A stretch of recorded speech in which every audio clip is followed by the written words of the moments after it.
So what we're going to do is we're going to go over some of the review material from 231. So we're going to do this both for 232. So we're going to talk about nervous tissue, and then we're going to talk about the spinal cord and reflexes. So we're going to do that for 232, and we're also going to be doing it for 231 for their last section. So two purposes.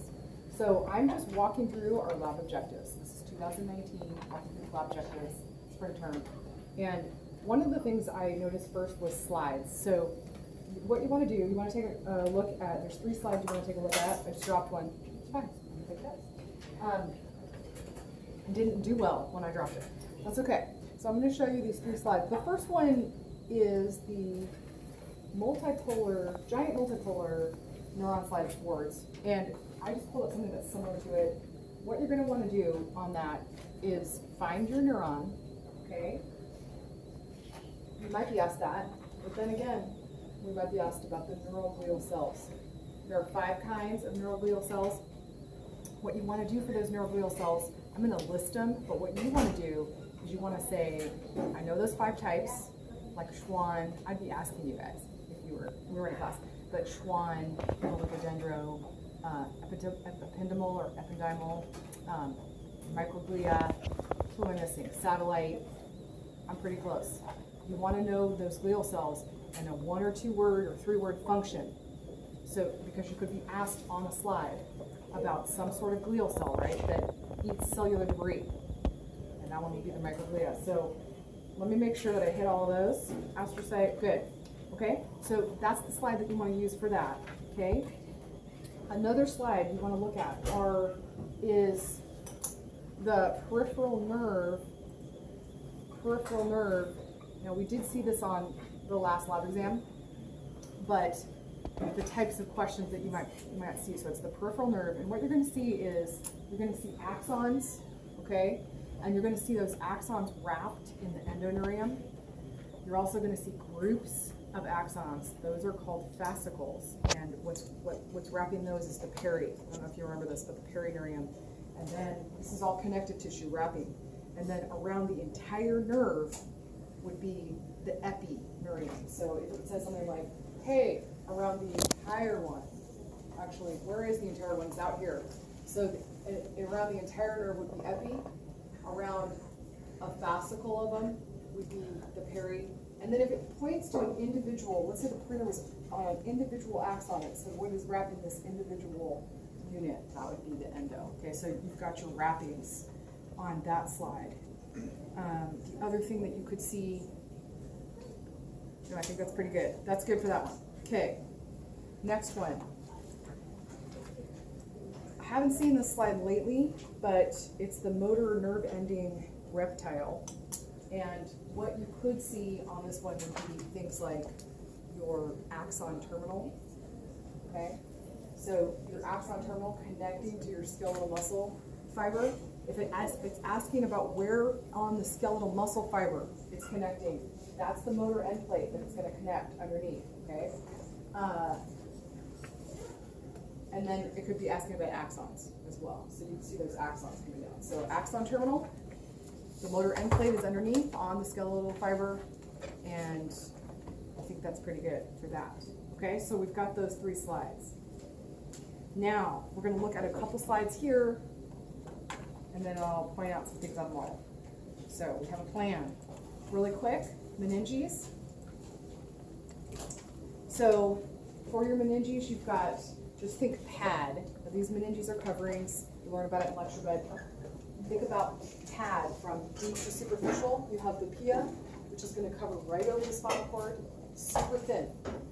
Then arachnoid is next, and dura is the outer layer, and it's going to be nice and thick. So that's pad out. You're going to have some spaces in between those, the meninges, but we'll look at that as in a cross section, and we'll address it then, okay?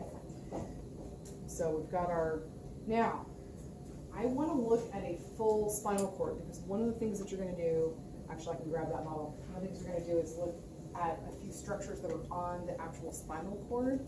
And right now we're just looking at the bottom, so I think I'm going to kind of skip this, but you can see here that we're going to probably start talking about the end of the spinal cord and some structures like the cauda associated with it. So I'm going to come back to that in a second. This might be a slide that you remember and know and love. So what are we looking at?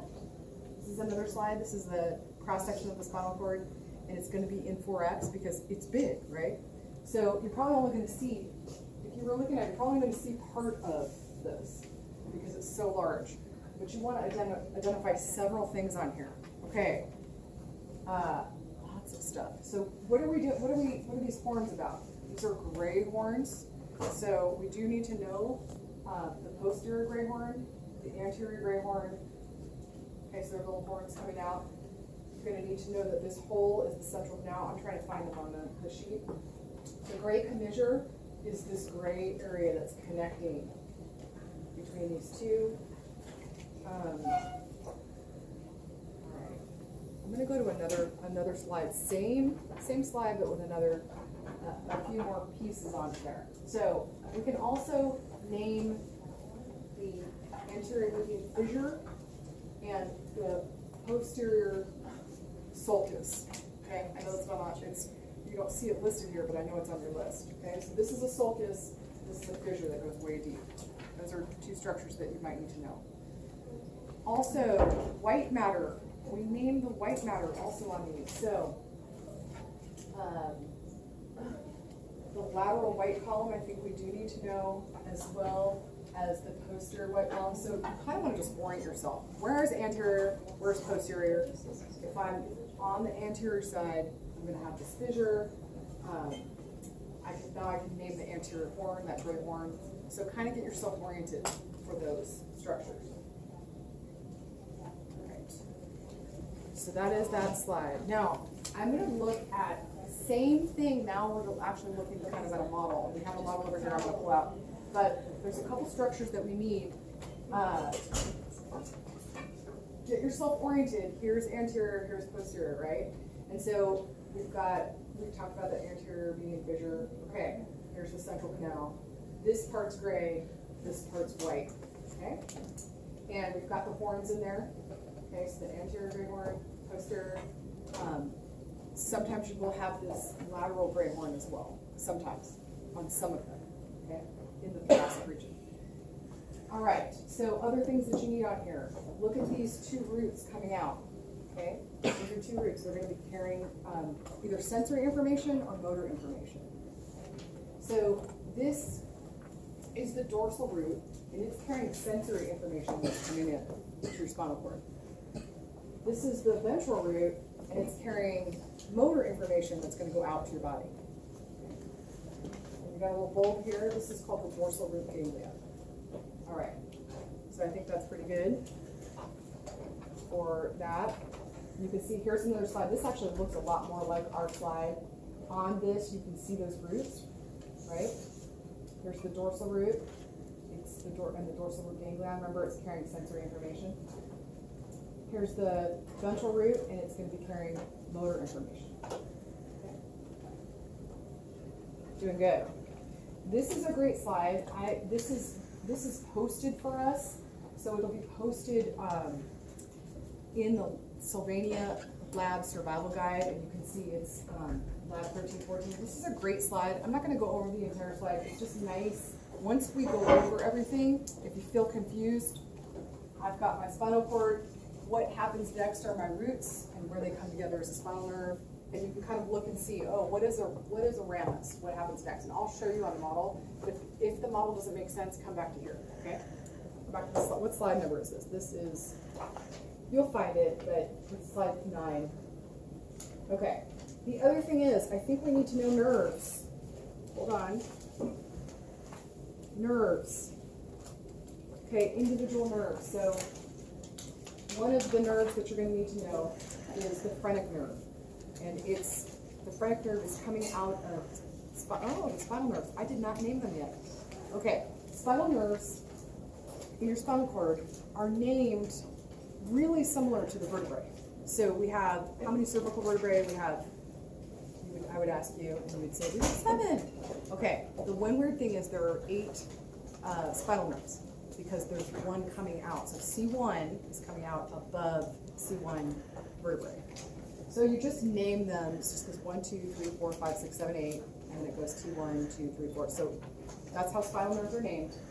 So the phrenic nerve is C3 to 5. I know I have a little mnemonic for you just to remember, and it controls the diaphragm so that you can breathe. So it expands your lungs. But the little fun saying is C3 to 5, keep the diaphragm alive. Okay, so that's one way to remember the phrenic nerve. Okay, so that's a nerve that you have to know. Another thing that you have to know about are these things called plexuses or plexus. You have a few plexus. They're groups of nerves. Okay, they come back into a plexus and they're going to innervate like a whole big area of yourself. So one that you need to know is the brachial plexus. The brachial plexus, it's right here. Okay, right in your axillary area. So what is it going to innervate?